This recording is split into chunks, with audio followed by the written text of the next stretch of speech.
한국교회 전체가 아마 조금 열정이 식어가는, 또 매너리즘에 빠져 있는 그런 모습을 우리가 볼 수가 있습니다. 이제 우리 모두에게 필요한 것은 내가 회복되고 내 아들, 딸이 회복되고 또 우리의 후손들이 회복이 되는 것이 하나님이 원하시는 바가 아니겠는가. 그 다음에 이제 우리가 생각하고 싶은 것은 갈수록 사람들은 하나님을 잊어버리는 시대를 살아갑니다. 물질의 풍요로움 속에 살다 보면, 편리함 속에 살다 보면 하나님 없이도 살 수 있는 것처럼 느낍니다. 그러다 보니까 하나님을 잊어버려지는 시대를 살아가는 우리에게 성경은 뭐라고 말하고 있는가? 하나님을 잊지 말라고 말하고 있습니다. 여러분, 신명기 6장 12절에 보니까 너희가 조심하여, 뭘 조심해야 됩니까? 애굽 땅에서 종되었던 집에서 인도해내신 여호와를 잊지 말고 하나님을 잊지 말아야 될 것을 조심하라고, 하나님 잊어버릴까 봐 조심하라고, 너희들을 애굽이라고 하는 나라에서 종로로 다른 너희들을 하나님이 자유를 주셔서 이 가나안에 오게 하시는데 그 하나님을 잊어버릴까 봐 조심하라고 성경은 말씀하고 있지 않습니까? 우리는 시대가 갈수록 사람들의 마음속에 하나님 없이 살아가는 그런 시대를 우리가 지금 살아가고 있지 않습니까? 우리가 매너리즘에 빠지지 않으려면은, 이 영적인 빈곤함에서 우리가 헤어나려면 몇 가지 해야 될 일이 있습니다. 첫 번째는, 우리들의 문제점은 성령님과 인격적인 교제가 늘 부족하다는 것입니다. 성령님하고 친하게 지내야 되는데 성령님하고 친한 것이 아니라 요즘 우리 모두는 손에 들고 있는 핸드폰하고 친합니다. 5분, 10분도 핸드폰을 없이는 살 수 없을 정도로 모두가 이 SNS, 유튜브 이런 쪽에 친하고 성령님과 교제가 끊어지고 하고 있지 않습니까? 성령은 살리는 영이신데, 악한 사탄은 죽이는 영인데, 우리는 살리는 영이신 그분과 얼마나 친밀하게 지나고 있는지요. 나도 몰래 영적으로 내 삶이 도적질 당하고 있다는 것을 알고 있습니까? 내 삶에 풍요로워질 내 인생 자체가 자꾸 도적질 당하는데 누가 와서 도적질하고 있습니까? 사단이 우리를 삶을 파괴시키고 있습니다. 요한복음 10장 10절 알고 있지 않습니까? 같이 한번 읽겠습니다. 시작. 도적이 오는 것은 도둑질하고 죽이고 멸망시키는 것뿐이요 내가 온 것은 양으로 생명을 얻게 하고 더 풍성하게 얻게 하려 함이라. 여기 보니까 도적이 와서 도적질해 갔다 그랬습니다. 여러분의 삶을 자꾸 도적질해 가는 놈이 있습니다. 여러분의 삶이 풍성하지 못하도록 도적맞고 살다 이 말입니다. 마귀에게 자꾸 여러분의 시간과 삶의 풍요로움과 하나님과 교제하지 못하도록 모든 것을 자꾸 도적질해 갑니다. 그 도적질해가는 사단을 그냥 두고 볼 수 없어서 예수님이 우리 곁에 오셔서 내가 너에게 생명을 풍성하게 해주겠다는 약속을 해주고 있지 않습니까? 여러분, 저는 에스겔이 본 환상을 보면서 늘 마음속에 꿈꾸고 있는 모습이 바로 목회자로서 이런 겁니다. 에스겔이 하루는 환상을 보니까 이런 환상을 얘기합니다. 47장 9절에 보니까 강물이 흘러갑니다. 근데 그 강 좌우편에 보니까 생물이 살아나기 시작합니다. 강이 있는 곳에 나무들이 살아납니다. 그리고 그 강가에 고기들이 심히 많아지면 살아나기 시작하고 고기들이 막 떼를 지어서 살아가는 모습을 볼 수 있습니다. 또 물이 흘러가니까 그 물이 들어가니까 바닷물이 또 살아납니다. 이 흘러가는 물 때문에 생물이 살고 고기가 살고 바닷물이 살아나기를 시작하고 모든 것들이 생물이 살아나기 시작하는데 이 물이 어디서 나오냐면 성전 문지방에서부터 이 물이 흘러나온다고 말씀하고 있습니다. 그리고 제가 더 원하는 것은 이 각종 열매를 맺기 시작하고 거기 먹거리가 나오기 시작하고 그 다음에 거기에 약재료가 나온다고 성경은 말하고 있습니다. 날마다 달마다 열매를 맺는 거예요. 거기다가 먹을 만한 거예요. 열매가 맛있는 거예요. 싱싱하고 좋아요. 근데 그 중에 어떤 잎사귀는 약재료가 되는 거예요. 그걸 먹으면 병이 낫는 거예요. 이걸 뭘 말해주고 있습니까? 성령이 우리 안에 오시면 삶이 풍요로워지고, 성령이 우리 안에 오셔서 우리를 치유시켜 주시면서 우리 몸과 마음을 치료해 주는 역할을 성령이 하신다 이 말입니다. 오늘도 예배 시간에 하나님의 말씀을 먹고 성령을 통해서 우리 영육이 치유되고 하나님께서 우리를 살려주는 이런 역사가 강좌우편에 나무가 그렇게 되듯이, 식물이 그렇게 되듯이, 고기들이 그렇게 되듯이, 바다가 그렇게 되듯이 우리도 그렇게 성령에 의해서 살아나는 역사가 있게 되기를 예수 이름으로 축원합니다. 성령님이 하셔야 됩니다. 저는 목회자로서 가슴 깊이 가지고 있는 또 하나의 구절이 있다면 스가랴서의 고백입니다. 제가 이 얘기를 하는 것은 바로 스가랴와 제가 만난 적이 없지만은 내가 하고 싶은 말을 스가랴 선지자가 해주셨기 때문입니다. 들어볼까요? 스가랴 4장 6절에 보니까 그가 대답하여 이르되 여호와께서 스룹바벨에게 하신 말씀이 이러하느라 만군의 여호와께서 말씀하시되 이는 힘으로 되지 아니하며 능력으로 되지 아니하고 오직 나의 영으로 되느니라. 할렐루야. 제 생각이 바로 이거예요. 우리 힘은 아무것도 없어요. 제가 능력이 없어요. 제가 할 수 있는 일은 아무것도 없어요. 제가 하는 것이 아니더라니까요. 내 힘으로 하는 것이 아니고 내 능력이 아니라 하나님의 영이, 하나님의 신이, 하나님의 성령이 우리 안에서 인도해 주셔야 되고, 먹을 것을 주셔야 되고, 치유해 주셔야 되고, 목회가 되게 해 주셔야 되는 줄로 믿기를 바랍니다. 하나님이 하셔야 된다 이 말입니다. 저는 아무 힘이 없음을 늘 고백합니다. 부끄럽지만은 능력이 없습니다. 다만 이 스가랴 선지자가 기록에 남긴 이 고백이 나의 고백을 여기다가 옮겼구나 할 정도로 너무나 같은 공감을 느끼게 합니다. 사도 바울도 똑같은 생각을 하고 있었습니다.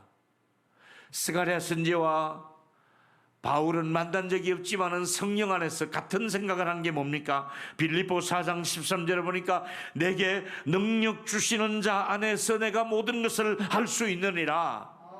바울도 능력을 주지 않으면 아무것도 할 수 없다는 겁니다. 바울의 능력이 아니었습니다. 바울이 어떨 때는 손수건만 흔들어도, 바울의 손수건만 닿기만 해도 환자가 나았습니다. 바울의 능력이 아니라 하나님이 능력을 주셔서 그 일을 할 수 있었던 것처럼 우리 모두에게 하나님의 능력을 주셔야만이 어떤 일을 할 수 있기 때문에 영적인 임의 마음에서 우리가 회복하려면 하나님의 능력이 절대적으로 필요합니다. 오늘 하나님의 능력이 우리 안에 역사하시기를 주의 이름으로 축원합니다. 아무것도 없는 우리를 통해서 하나님은 일하고 계신다 이 말입니다.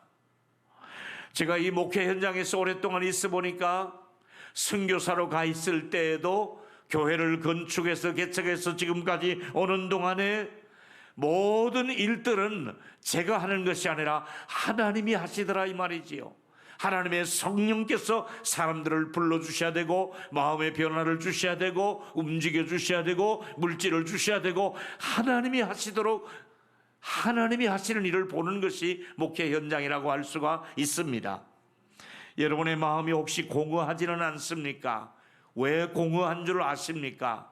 성령이 여러분 안에서 충만하게 역사하실 때 마음의 공허함을 이길 수 있고 내가 매일 기쁘게 순례길을 갈 수가 있는 것입니다. 성령님이 여러분 안에 임재하시면서 충만한 기쁨을 주시며 성령님과의 사귐이 필요하고 교제가 필요하다 이 말입니다. 내 안에 불이 있는지를 점검하십시오. 여러분 안에 성령의 불꽃이 날마다 타올라갈 수 있는 여러분 안에 불이 있기를 축원합니다. 성령의 불꽃이 필요합니다. 열정이 필요합니다. 메마르지 않는 이 열정이 필요합니다. 하나님의 임재를 우리가 느끼며 살아야 됩니다. 하나님하고 소곤소곤 할 정도로, 친구와 이야기할 정도로 하나님과 깊은 교제를 나누어야 된다 이 말이지요. 나가서 제가 마음속에 늘 나만 이런 것이 아니었구나 하는 또 하나의 고백은 옥하는 목사님의 고백이었습니다. 옥하는 목사님 때로는 몸이 아프시고 거기다가 또 너무 지치고 힘들어서 어느 날은 조영기 목사님을 만나 면담한 이야기를 글로 옮겨 놓았습니다. 제가 그 글을 읽는 동안에 울었습니다. 옛날에 우리 당회원들이 그 글을 같이 읽다가 울었습니다. 옛날 우리 셀 리더들에게 제가 그걸 다 복사해 주어서 같이 울었던 기록이 있습니다. 그게 뭐냐 하면 옥 목사님은 목회가 너무 힘들어서 시골 아궁이에 불을 피워놓고 이 불이 꺼져가는데 이 불이 일시가 꺼질까 봐 부엌에다가 자기 얼굴을 넣고 엉덩이를 쳐들고 이렇게 불어대는 것이 자기의 심정이었다고 이제 조영기 목사님께 찾아가서 말씀을 드린 적이 있었습니다. 저는 그 글을 읽다가 옥 목사님만 이런 것이 아니라 나도 이런데, 나도 우리 동일로교회 불이 꺼질까 봐 시공 아궁이에 불 꺼주지 않으려고 엉덩이를 들고 그 속에다 얼굴을 넣고 불어대는 내 모습이 바로 옥 목사님의 모습이고 내 모습이 아닌가. 우리가 이 코로나를 지나는 중에 여러분 안에 성령의 임재가 끊어질까 봐 얼마나 제가 노심초사하며 엉덩이를 쳐들고 불어대면서 눈물이 나면서 그 불 꺼지지 않게 하려고 하는 이 목회자의 심정을 여러분, 저의 모습이고 그게 옥 목사님의 모습이고 우리 한국교회 목회자들의 모습이고 우리들의 모습이 아니겠습니까? 예수님께서 뭐라고 말씀했습니까? 이 성령도 구하는 자에게 주실 것을 약속하고 있지 않습니까? 누가복음 11장 13절을 똑같이 읽습니다. 시작. 너희가 악할 자라도 좋은 것을 자식에게 줄 줄 알거든 하물며 너희 하늘에 계신 아버지께서 구하는 자에게 성령을 주시지 않겠느냐. 성령은 누구에게 줍니까? 구하는 자에게 주신다 그랬습니다. 우리가 금요일 나와서 수요일 나와서 기도할 때마다 성령께서 끊임없이 여러분을 도와주기 시작할 겁니다. 구하는 자에게는 성령이 구하라 주실 것이요 두드리면 열릴 것이요 제일 좋은 것을 주시리라. 제일 좋은 것이 바로 성령이라고 말씀하고 있지 않습니까? 또 하나 여러분, 두 번째 영적인 빈곤에서 벗어나려면 바쁜 일과 때문에 기도를 놓쳐서는 안 됩니다. 바쁘다는 이유로 기도 시간을 줄이고 바쁘다는 일정 때문에 우리가 기도를 못하고 있는 것이 우리의 현실 아닙니까? 너무 피곤하다는 이유로, 바쁘다는 이유로 기도의 줄을 놓치고 살고 있지는 않습니까? 존 맥스웰 미국의 리더십의 대가지요, 이런 얘기를 했습니다. 초대교회는 열흘 동안 기도하고 3,000명을 구원하는 역사가 일어나는 것이 초대교회인데, 현대교회는 10분 기도하고 설교는 열흘 동안 하고 겨우 구원받는 사람은 3명밖에 없었다는 얘기입니다. 10분 기도하니 그보다 10번 이상 설교를 해도 겨우 3사람 구원받을 수 있다는 것은 뭘 말해주고 있습니까? 초대교회처럼 우리도 열흘 이상만 기도해 보십시오. 금식해 보십시오. 누구에게나 그 능력과 하나님의 임재를 경험할 수 있게 될 것입니다. 안전병이를 일으켰던 것, 성령께서 베드로에게 충만하게 역사하고 제9시 기도 시간에 그런 일이 일어나고 있지 않습니까? 여러분, 기도 없는 설교에 능력이 있겠습니까? 뿐만 아니라 기도 없는 사역의 승리를 기대할 수 있겠습니까? 기도하지 않으면 변화가 일어나지 않고, 기도하지 않으면 감동이 일어나지 않습니다. 눈물이 있을 수가 없습니다. 기도할수록 구원의 즐거움도 회복할 수가 있습니다. 내가 구원받은 감격은 기도해야만이 그 감격이 살아있고, 기도하지 않으면 그 감격도 사라지고 말 것입니다. 범죄한 다윗이 구원의 감격이 사라졌을 때 기도하면서 구원의 감격을 회복시켜 달라고 기도하고 있지 않습니까? 시편 51편 12절이지요. 주의 구원의 즐거움을 내게 회복시켜 주시고 자원하는 심령을 주사 나를 다스려 주소서. 다윗이 뭘 위해서 기도합니까? 구원의 즐거움을 회복시켜 달라고 기도하고 있지 않습니까? 우리가 기도해야 될 일이 바로 이런 것들이 아닙니까? 성령의 임재를 위해서 기도하라. 구원받은 감격이 사라지지 않도록 기도하라는 내용이 되겠습니다. 하박국 선지자의 고백을 우리가 잘 압니다. 보실까요? 하박국 3장 17절에 무화과 나무가 무성하지 못했습니다. 포도나무에도 가보니까 열매가 없는 거예요. 또 감람나무에도 소출이 없는 거예요. 전부 흉년이에요. 아무것도 없어요. 그러기다가 외양간에는 소가 없고 우리의 양이 없어요. 그러니까 양과 소와 감람나무의 소출이며 포도 열매가 없습니다. 전부 어려웠습니다. 고물가 시대가 되고 말았습니다. 전부 어렵습니다. 갈수록 지금 전쟁 때문에 전 세계가 살아가기 힘든 시대를 만나고 있습니다.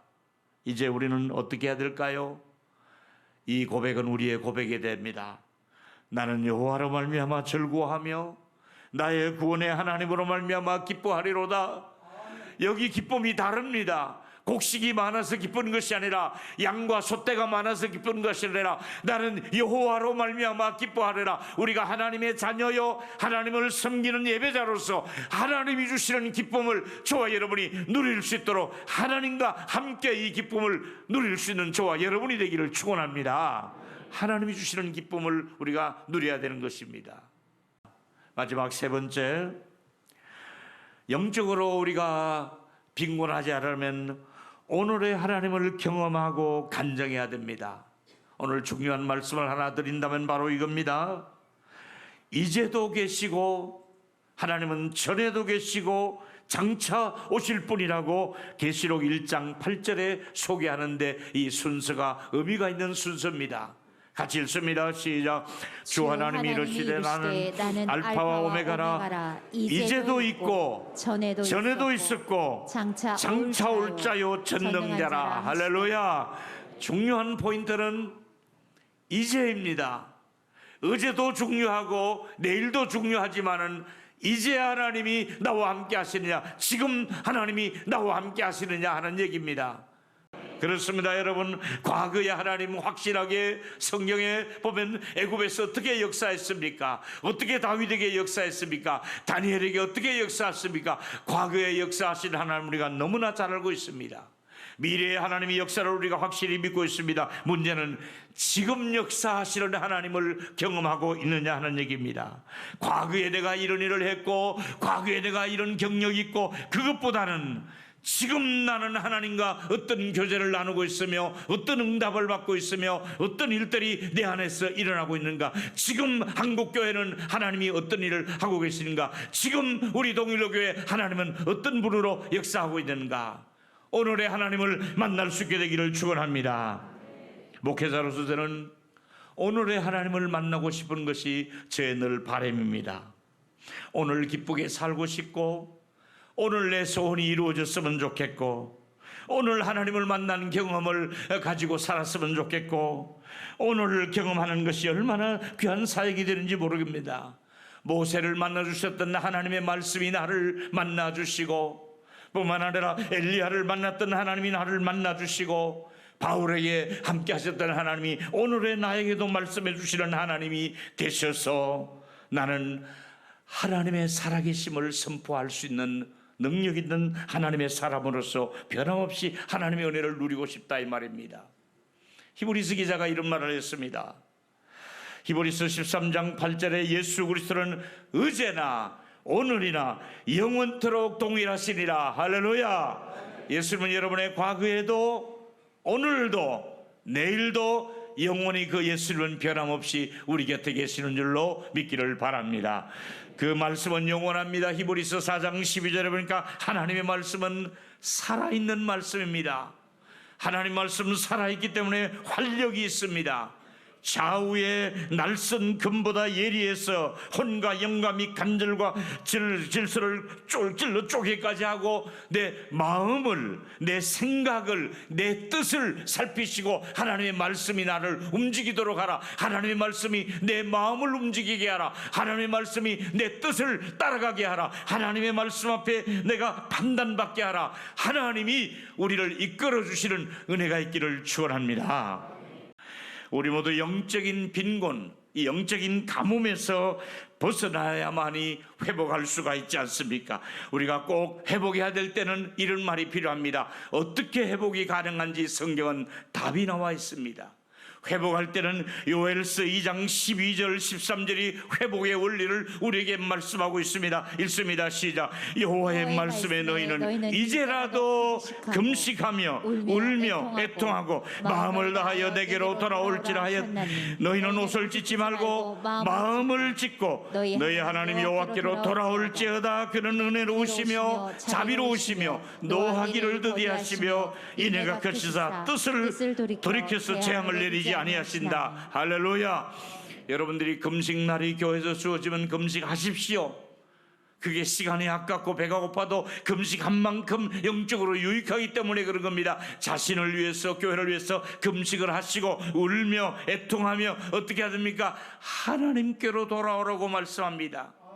하나님께로 돌아오기만 하면, 하나님께 예배 시간에 그 자리를 지키기만 하면 하나님께서 뭘 주십니까? 하나님은 은혜로우시며 자비를 베풀어 주시며 노하지 아니하시고 오히려 우리에게 뜻을 돌이켜서 좋은 것으로 바꾸어 주신다고 말씀하고 있지 않습니까? 하나님께서 우리에게 내릴 진노를 우리가 예배 드릴 때마다 뜻을 돌이켜 더 좋은 것으로 은혜로 채워주셔서 영적으로 빈곤하지 않는 저와 여러분이 되기를 축원합니다. 우리 옆 사람에게 말씀해 주시면 좋겠습니다. 하나님이 뜻을 돌이키시는 분입니다. 시작. 한 번 더. 예배 드리시면 하나님이 기쁨으로 바꾸어 주십니다. 아멘 할 수 있습니까? 그래서 예배하자는 겁니다. 여러분, 이 영적인 빈곤에서 벗어나야 됩니다.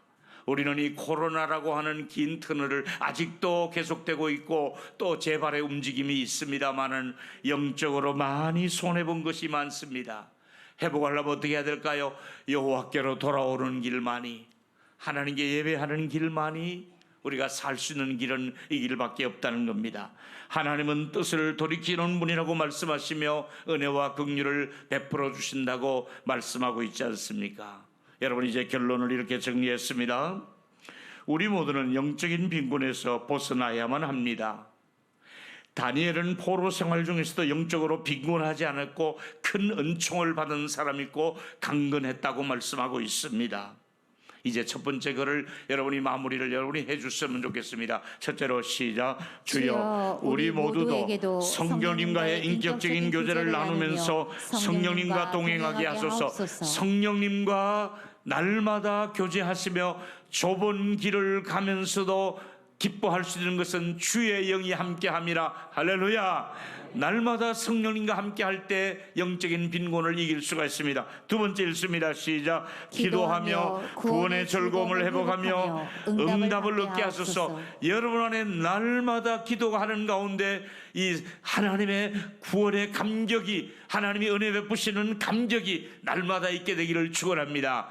세 번째가 오늘 놓치지 말아야 될 메시지였습니다. 같이 읽습니다. 세 번째 시작. 어제 하나님, 내일의 하나님께 감사드리며 오늘의 하나님을 경험하며 간증하며 살기를 원합니다. 오늘의 하나님 만나실 길을 축원합니다. 어제보다도 내일보다도 오늘이 중요합니다. 오늘 하나님을 만나시고 오늘 오후 예배 드리시고 오늘 하나님과 교제하시고 오늘 하나님의 기쁨이 되고 응답을 누릴 수 있는 오늘의 하나님을 만날 수 있게 되기를 축원합니다.